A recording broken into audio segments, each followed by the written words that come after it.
푸틴 러시아 대통령이 약 21시간의 방북을 마치고 평양을 떠났습니다. 북러는 포괄적 전략 동반자 관계를 선언하며 군사 개입 가능성도 열어뒀는데요. 외신들은 냉전 종식 이후 북러 양국이 가장 강력하게 밀착했다는 신호라는 평가를 내놨습니다. 네, 이번 북러 회담의 의미와 앞으로 달라진 북러 관계가 한반도에 미칠 영향까지 문성묵 국가전략연구원 통일전략센터장과 함께 이야기 나눠보겠습니다. 어서 오십시오. 네, 안녕하십니까? 안녕하십니까. 자, 푸틴 대통령의 방북 일정이 마무리가 됐습니다. 네. 어제 새벽 3시쯤이었죠. 이제 당초보다 조금 늦게 평양에 도착을 했고 이제 오늘 새벽 자정을 전후해서 북한을 떠났습니다.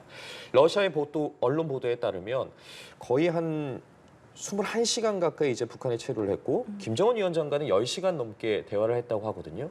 일단 이번 방북에 대한 총평부터 좀 듣고 대담 이어가 보도록 하겠습니다. 예, 그러니까 저는 어제 그 회담하는 전반적인 새벽에 도착을 해서 뭐 사실 1박 2일도 아니죠. 24시간도 안 되는 짧은 기간 평양에 머물면서 그중에 반을 김정은과 대화하는데 이제 할애를 했다고 하는데 저는 내내 그걸 보면서 마음이 상당히 무겁고 착잡했습니다. 왜냐하면 정상 국가 간에 국가 협력 관계를 발전하는 거야 기뻐하고 축하할 만한 일이죠. 김정은이 그런 얘기를 했어요. 어제 푸틴과의 만남이 세계 평화와 안정을 위해서 가장 의미 있는 전략적 행보다. 이게 과연 세계 평화와 안정을 위한 것이냐라는 거에 대해서 동의하는 나라들이 과연 몇이나 있겠습니까? 저는 그런 것들이 굉장히 참 우려가 됐고요. 사실 푸틴의 우크라이나 침공을 국제사회가 불법으로 규탄하는데 북한은 그걸 변함없이 일관되게 지지하겠다고 얘기했고 그걸 고맙다고 얘기를 했고 북한의 불법 핵미사일 개발과 도발을 이 푸틴은 적극 지지하고 군사 기술 지원도 배제하지 않겠다라는 협정을 맺은 거란 말이죠. 네. 내내 마음이 무거웠습니다. 예, 이제 가장 이제 눈여겨볼 부분이 새로운 조약을 체결했다는 것이고 이제 이 내용에 대해서 좀 하나씩 여쭤보겠는데요. 일단 가장 궁금한 것은 이 조약 내용을 그러니까 전문을 공개하지는 또 않았더라고요. 그랬죠. 아마도 이게 지금 이제 어제 서명은 했지만 아마 북한과 러시아의 자체 비준이라고 하는 절차들이 필요할 겁니다. 그렇다면 비준이 돼야 이제 확정이 되는 것이고 아마 그 후에 공개를 하려고 하는 것인지 아직은 공개가 되지 않았기 때문에 푸틴과 김정은의 말만 가지고 이 조약을 뭐 단정적으로 볼 수는 없겠습니다만 일단 나와 있는 표현으로만 보면 그동안 설린 우호 조약으로부터 지금 포괄 전략 동반자 협정으로 2단계나 격상을 한 것이거든요. 거기에다가 푸틴은 군사 지원 가능성도 얘기를 했고요. 특히 침략을 당하면. 그리고 또 김정은은 한술 더 떠서 동맹이라고 얘기를 했어요. 동맹이라고 얘기를 했고 그다음에 과거 북한과 소련 간에 맺은 그 조약, 그때의 관계를 뛰어넘는 그런 최고의 관계라고 또 얘기를 했거든요. 그래서 그 수사만을 가지고 이게 과연 정말 한미동맹이나 일반적인 국제정치에서 얘기하는 그런 동맹의 수준인지 이런 건 좀 더 지켜봐야 될 것 같아요. 왜냐하면 일단 합의는 했지만 이게 어떤 형태로 발전될 것이고 어떤 형태로 이행이 될 것인가 하는 부분은 좀 더 지켜봐야 될 필요가 있는데 분명한 것은 북러 관계가 아까 모두에서 말씀하셨듯이 냉전, 탈냉전 이후 이 최고의 수준으로 격상한 건 맞다. 그렇게 말씀드릴 수 있습니다. 상당히 격상됐다고 말씀을 해주셨는데 그렇다면 이러한 부분에 있어서 가장 또 관심이 가는 게 아무래도 군사 분야와 관련된 부분이지 않겠습니까? 그렇습니다. 자, 협정에서 어쨌든 북러 침략이 당할 경우 상호 지원 조항이 포함됐다고 푸틴 대통령이 밝혔는데 그렇다면 유사시에 군사 개입 가능성을 좀 열어뒀다고 봐야 될 수도 있는 겁니까? 이제 러시아 측에서는 그걸 일정 누구를 겨냥한 것이 아니다라는 그런 이 해석을 내놨어요. 그러니까 지금 전제가 그거거든요.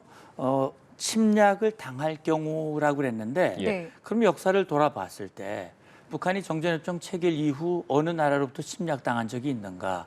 단 한 번도 없거든요. 그리고 앞으로도 북한이 먼저 어디를 침략하기 전에 한국이나 미국이 또는 중국이나 러시아가 북한을 침략할 이유는 없죠.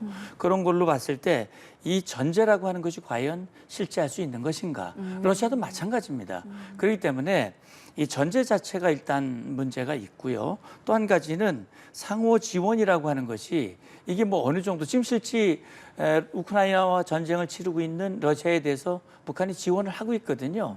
군사 지원하고 있지 않습니까? 무기, 네네. 포탄을 지원하고 있기 때문에 과연 이 지원의 수준이 과거 61년도 합의했던 조소 동맹 조약, 다시 말하면 지체 없이 즉각 군사적으로 개입하는 그런 의미를 담고 있다 이렇게 단정하기는 좀 아직은 좀 조심스러운 부분이 있습니다. 예. 자, 그리고 군사 기술 협력과 관련해서도 푸틴 대통령이 협력의 진전을 배제하지 않는다라고 밝혔습니다. 그럼 이 말의 뜻은 또 어느 정도까지라고 저희가 좀 생각해 볼 수 있는 건가요? 예, 이건 작년에도 이미 푸틴이 기자들 앞에서 공개적으로 선언한 바가 있어요.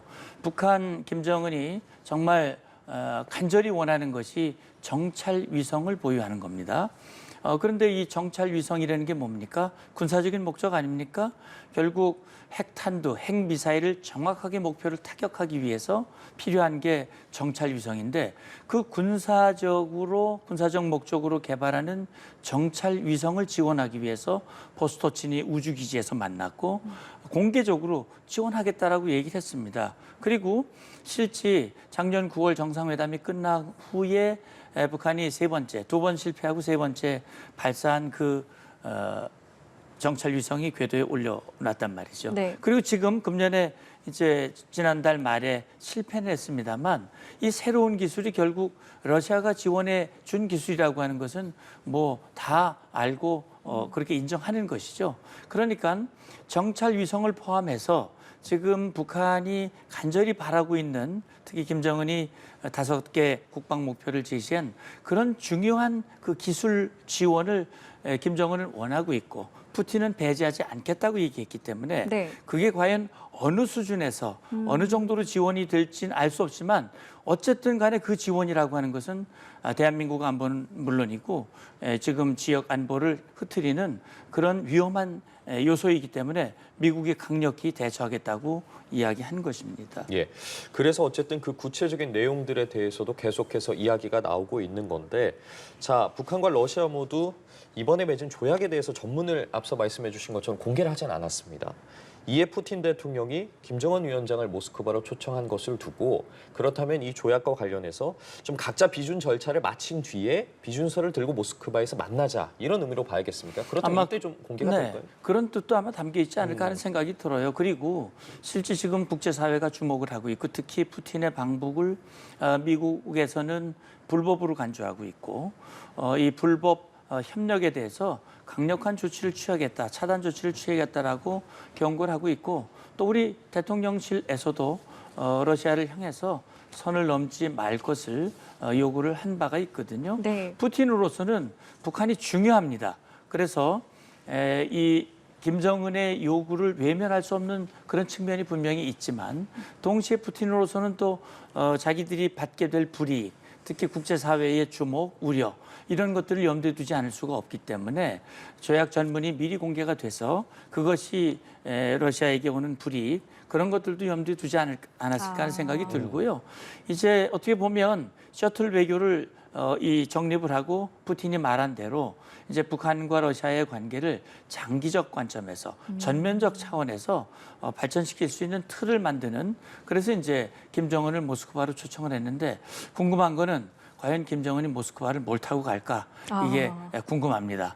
아버지 때 같이 그렇게 상당한 기간을 걸쳐서 모스크바가 얼마나 멉니까? 그쵸. 열차로 가려면 뭐 하루 이틀이 아니고 굉장히 많은 시간을 소요해야 되는데 그런 부분이 좀 궁금하더라고요. 예. 그렇다면 그 시점은 어느 정도라고 또 보면은 되겠습니까? 만약에 모스크바를 방문하게 된다면요? 예, 그러니까 지금 시점은 뭐 명확하게 나오진 않고 있잖아요. 지금 작년 9월 이후 9개월여 270일 만에 이제 정상회담이 이루어졌고요. 네. 아마 생각해 본다면 금년 내보다는 아마 내년쯤 되지 않을까 추정을 해볼 수가 있어요. 이제 금년 연말에 미국에는 중요한 대통령 선거가 있습니다. 결과가 어떻게 될지 지금 알 수 없고 예. 또 사실은 변수는 우크라이나 전쟁이 어떻게 전개될 것인가 네. 하는 것도 사실 중요한 변수 중에 하나거든요. 네. 그래서 어제 김정은이 기자회견 때 이 협정 서명을 마치고 기자회견을 하면서 네. 이 합의를 아주 확고하게 이행하겠다라는 것을 재차 3차 강조를 했어요. 그 왜 그러냐면 과거에 사실 러시아와 북한 간의 관계가 부침이 많았습니다. 그렇기 때문에 이게 과연 얼마나 오래 갈 수 있을까, 서로의 필요가 정말 변함없이 이어질 수 있을까, 이런 부분에 좀 의문부호가 있는 건 사실입니다. 그리고 그 내용 측면에서도 사실 저희가 전문이 공개된 게 아니기 때문에 이제 조금 전에 질문을 드렸을 때도 네. 대략 이 정도가 아니겠느냐라고 이제 말씀을 해주셨는데 지금 방금 들어온 속보가 저희 지금 하단에 나오고 있지요. 네. 북러 조약문에 그러니까 전쟁 상태에 처하게 되면 지체 없이 군사 원조를 제공하겠다라는 내용이 담겨 있다고 합니다. 이렇게 된다면은 어느 정도 수준이라고 좀 봐야 되겠습니까? 네, 그러니까 이제 지체 없이라고 하는 표현이 또 중요합니다. 지체 없이. 네. 이건 뭐 즉각적으로 한다는 거 아니겠습니까? 그렇죠. 지체 없이 한다는 것. 그다음에 이제 군사 원조를 제공하는 것인데 네. 사실은 이거는 즉각 개입한다라고 하는 표현보다는 조금 낮은 수준입니까? 낮은 수준이 아닐까라는 추정을 해봅니다. 그러니까 군사 원조라고 하는 것은 병력이 직접 참전을 한다는 얘기인 것인지 아니면 포탄이나 미사일이나 이런 장비와 물자를 지원한다는 얘기인 것인지 그건 정확히 알 수가 없습니다. 그러니까 지금 북한이 러시아에 제공하는 것도 군사 원조거든요.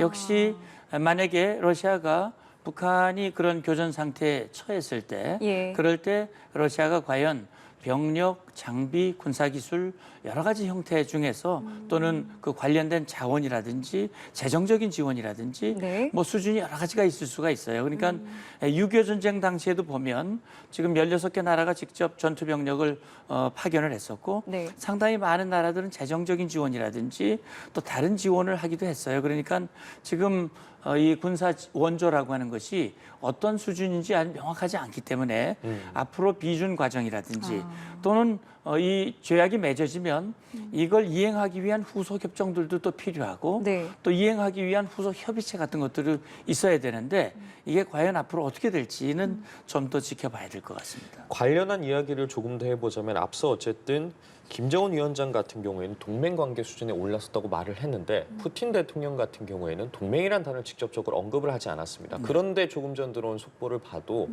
이렇게 구체적으로 어쨌든 지체 없이 군사 원조를 제공하겠다 이런 단어들을 공개한 걸 보면 앞서 좀 언론들이 보도했다거나 좀 분석하고 있는 수준보다는 한 단계 더 격상된 수준이라고 좀 분석을 해봐도 되겠습니다. 일단 저희는 최악의 상황을 염두에 둔 그런 예. 대비는 해야 된다고 생각을 합니다. 그러니까 푸틴이 동맹이라는 표현을 쓰지 않았지만 김정은이 동맹이라고 얘기를 했고 또 역대급 그러니까 러시아와 지금 북한의 관계가 그동안 구소련을 포함해서 모든 관계 중에 가장 높은 수준의 단계라고 얘기한 걸로 봤을 때는 네. 지금 표현은 지체 없이 군사 원조라고 돼 있지만 그 군사 원조 속에는 직접적인 병력 개입이라든지 또는 장비를 뭐 전투기라든지 이런 걸 직접 보내는 것도 사실은 포함될 수 있는 거거든요. 예. 그런 차원에서 봤을 때 동맹에 버금가는 표현은 포괄적 전략 동반자 관계라고 하지만 그리고 관례상 관행상 러시아의 대외 관계에서 가장 높은 관계보다는 한 단계 낮은 그런 수준의 협정이라고 말은 하지만 실제 담겨져 있는 내용을 보면 가장 최상급의 네. 그런 이 조약일 가능성에 대해서도 염두에 두고 대비를 해야 된다. 저는 그 말씀을 드리고 싶은 겁니다. 예, 실제로 어제 푸틴 대통령이 이런 이야기도 했더라고요. 그러니까 유엔 안보리 지금 이제 미국 주도의 유엔 안보리가 개정돼야 된다. 여기에서의 어떤 대북 제재가 개정돼야 된다. 이런 목소리도 냈고 지금 말씀하신 것처럼 최악의 상황도 염두에 둬야 된다는 말씀을 계속 강조해 주셨는데 앞으로 그러면 한미일은 좀 어떤 대응 또 어떤 준비를 좀 해 나가야 된다고 생각을 하시는지요? 네, 사실은 지금 중국과 러시아가 유엔 안보리 상임 이사국으로서 북한의 불법적인 핵 미사일 개발에 대해서 불법으로 규정하고 제재를 가하는 결의에 다 동참을 하고 참여를 했었습니다. 지금 이제 이 서방과 반서방 연대 그 사이에서 중국과 러시아가 일방적으로 북한을 두둔하고 그 책임을 미국으로 전가하면서 유엔 안보리가 사실 무력화되고 있는 거거든요. 지금 러시아가 이런 얘기를 하는 것은 적극적으로 북한 입장을 지지하면서 이렇게 하는 겁니다. 이거는 우리 한반도 안보 상황을 굉장히 위태롭게 만드는 일이에요. 예. 그렇다면 지금 북한과 러시아가 뭐 말로는 평화니 안전이 얘기하지만 실제로는 굉장히 위험한 상황이기 때문에 1차적으로는 북한과 러시아의 불법 행위를 차단하기 위한 공조를 강화하고 네. 특히 높아지는 위협 속에서 우리 대한민국의 안전과 국민의 안보를 위해서 동맹과 한미일 안보 협력을 강화하는 것은 너무나 당연한 일이라고 봅니다. 그런 조치가 결과적으로는 아마 러시아와 북한과 또 나아가서는 그걸 지지하고 두둔하는 그런 국가들에게는 아마 상당한 불이익이 될 수도 있다고 생각을 합니다. 예, 저희가 조금 전에 조양문 관련한 속보가 들어와서 전해드렸었는데요. 지금 다시 한번 구체적인 내용을 전해드리도록 하겠습니다. 북한이 어제 김정은 국무위원장과 블라디미르 푸틴 러시아 대통령이 체결한 이 북러 포괄적 전략 동반자 조약 전문을 조금 전에 공개를 했습니다. 북한과 러시아는 이 조약에서 어느 한쪽이 다른 나라 등으로부터 무력 침공을 당하게 되면 이 지체 없이 보유하고 있는 모든 수단으로 군사적 및 기타 원조를 제공한다고 명시했는데요. 구체적인 내용 또 들어오는 내용 등은 저희가 정리해서 다시 전해드리도록 하겠습니다. 예. 자, 관련해서 지금 저희가 센터장님 모시고 이야기를 나누고 있는데 그렇다면 조약문을 공개한 부분에 대해서는 어떻게 평가를 하십니까? 예, 그렇다면 지금 지체 없이라는 표현이 들어갔고요. 그다음에 일방이 이 전쟁에 처하게 되면 그러면 가지고 있는 모든 수단을 동원한다고 그랬거든요. 그렇다면 그 모든 수단에는 병력, 무기, 장비, 자원 모든 게 다 해당되는 것이기 때문에 이건 말만 전략 포괄적 전략 뭐 이 동반자 관계라고 얘기했지만 동맹 조약입니다. 그건 김정은의 말대로 정말 이 과거의 동맹 이상의 그런 내용이 담겨져 있다. 이렇게 봐야 될 거고요. 사실은 이런 표현은 중국과의 동맹 조약도 그렇게 돼 있습니다. 예. 그러니까 지체 없이 하도록 돼 있거든요. 그런데 동맹이라고 하는 것은 아무리 동맹을 맺어도 그 동맹이 어떻게 이행되느냐라고 하는 것이 굉장히 중요하거든요. 그래서 대통령실도 지금 이번에 맺은 조약을 예의주시하면서 대응을 하겠다라고 조심스러운 반응을 보인 것도 네. 과거의 동맹들이 굉장히 많았지만 그 동맹이 맺어졌다가 바로 파기되고 맺어졌다 파기되고 그런 역사적 전례들이 굉장히 많아요. 그렇기 때문에 지금 이 수준은 굉장히 위험하고 우리에게는 경계할 대상이 분명합니다만 이것이 어떻게 이행될 수 있느냐 이행되고 있느냐 하는 부분들을 보면서 대응을 해야 될 것 같습니다. 알겠습니다. 저희 오늘 말씀은 여기까지 듣도록 하겠습니다. 지금까지 문성무 국가전략연구원 통일전략센터장과 함께했습니다. 오늘 말씀 감사합니다. 고맙습니다. 감사합니다.